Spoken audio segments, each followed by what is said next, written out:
So Isaac called for Jacob, blessed him, and said, "You must not marry any of these Canaanite women. Instead, go at once to Paddan Aram, to the house of your grandfather Bethuel, and marry one of your uncle Laban's daughters. May God Almighty bless you and give you many children. And may your descendants multiply and become many nations. May God pass on to you and your descendants the blessings He promised to Abraham. May you own this land where you are now living as a foreigner, for God gave this land to Abraham." So Isaac sent Jacob away, and he went to Paddan Aram to stay with his uncle Laban, his mother's brother, the son of Bethuel the Aramean. Esau knew that his father, Isaac, had blessed Jacob and sent him to Paddan Aram to find a wife, and that he had warned Jacob, "You must not marry a Canaanite woman." He also knew that Jacob had obeyed his parents and gone to Paddan Aram. It was now very clear to Esau that his father did not like the local Canaanite women. So Esau visited his uncle Ishmael's family and married one of Ishmael's daughters, in addition to the wives he already had. His new wife's name was Mahalath. She was the sister of Nebaioth and the daughter of Ishmael, Abraham's son. Meanwhile, Jacob left Beersheba and traveled towards Haran. At sunset he arrived at a good place to set up camp and stopped there for the night. Jacob found a stone to rest his head against and lay down to sleep. As he slept, he dreamed of a stairway that reached from the earth up to heaven. And he saw the angels of God going up and down the stairway. At the top of the stairway stood the Lord, and he said, "I am the Lord, the God of your grandfather Abraham, and the God of your father, Isaac. The ground you are lying on belongs to you. I am giving it to you and your descendants. Your descendants will be as numerous as the dust of the earth. They will spread out in all directions, to the west and the east, to the north and the south. And all the families of the earth will be blessed through you and your descendants. What's more, I am with you, and I will protect you wherever you go. One day I will bring you back to this land. I will not leave you until I have finished giving you everything I have promised you." Then Jacob awoke from his sleep and said, "Surely the Lord is in this place, and I wasn't even aware of it." But he was also afraid and said, "What an awesome place this is! It is none other than the house of God, the very gateway to heaven." The next morning Jacob got up very early.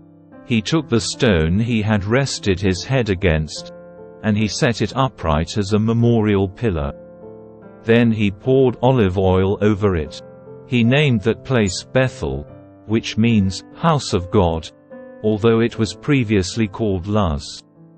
Then Jacob made this vow, "If God will indeed be with me and protect me on this journey, and if He will provide me with food and clothing, and if I return safely to my father's home, then the Lord will certainly be my God. And this memorial pillar I have set up will become a place for worshipping God, and I will present to God a tenth of everything He gives me." Then Jacob hurried on, finally arriving in the land of the east. He saw a well in the distance. 3 flocks of sheep and goats lay in an open field beside it, waiting to be watered. But a heavy stone covered the mouth of the well. It was the custom there to wait for all the flocks to arrive before removing the stone and watering the animals. Afterwards the stone would be placed back over the mouth of the well. Jacob went over to the shepherds and asked, "Where are you from, my friends?" "We are from Haran," they answered. "Do you know a man there named Laban, the grandson of Nahor?" he asked. "Yes, we do," they replied. "Is he doing well?" Jacob asked. "Yes, he's well," they answered. "Look, here comes his daughter Rachel with the flock now." Jacob said, "Look, it's still broad daylight. Too early to round up the animals. Why don't you water the sheep and goats so they can get back out to pasture?" "We can't water the animals until all the flocks have arrived," they replied. "Then the shepherds move the stone from the mouth of the well, and we water all the sheep and goats." Jacob was still talking with them when Rachel arrived with her father's flock, for she was a shepherd.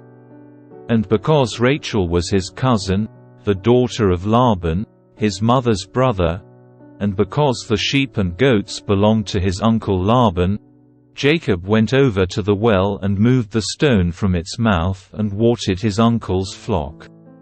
Then Jacob kissed Rachel, and he wept aloud. He explained to Rachel that he was her cousin on her father's side, the son of her aunt Rebekah. So Rachel quickly ran and told her father, Laban. As soon as Laban heard that his nephew Jacob had arrived, he ran out to meet him. He embraced and kissed him and brought him home. When Jacob had told him his story, Laban exclaimed, "You really are my own flesh and blood." After Jacob had stayed with Laban for about a month, Laban said to him, "You shouldn't work for me without pay just because we are relatives. Tell me how much your wages should be." Now Laban had 2 daughters. The older daughter was named Leah, and the younger one was Rachel.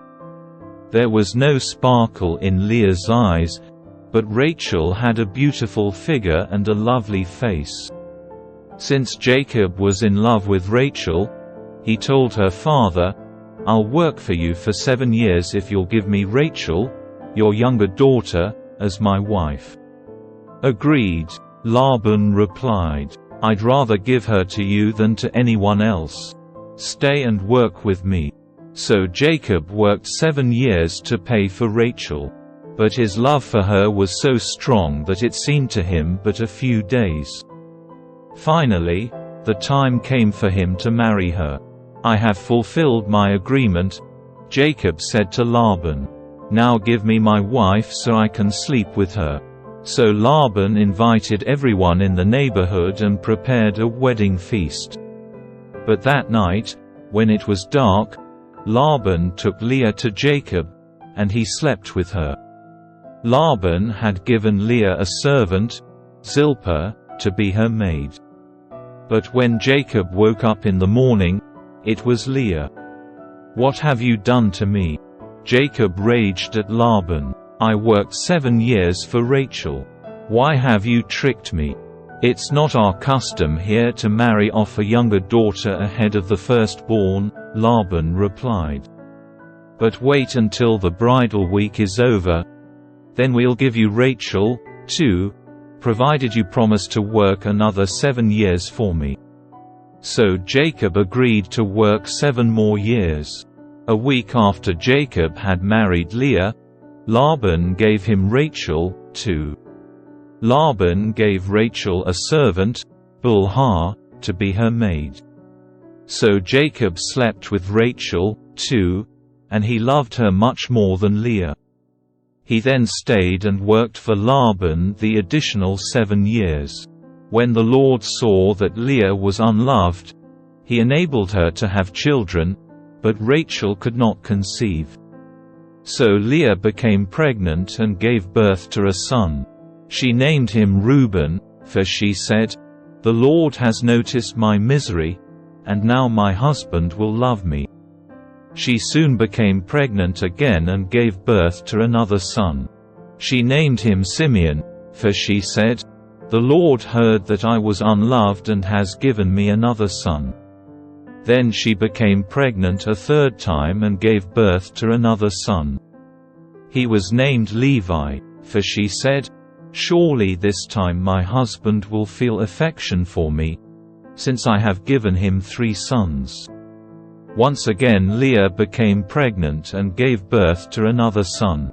She named him Judah, for she said, "Now I will praise the Lord." And then she stopped having children.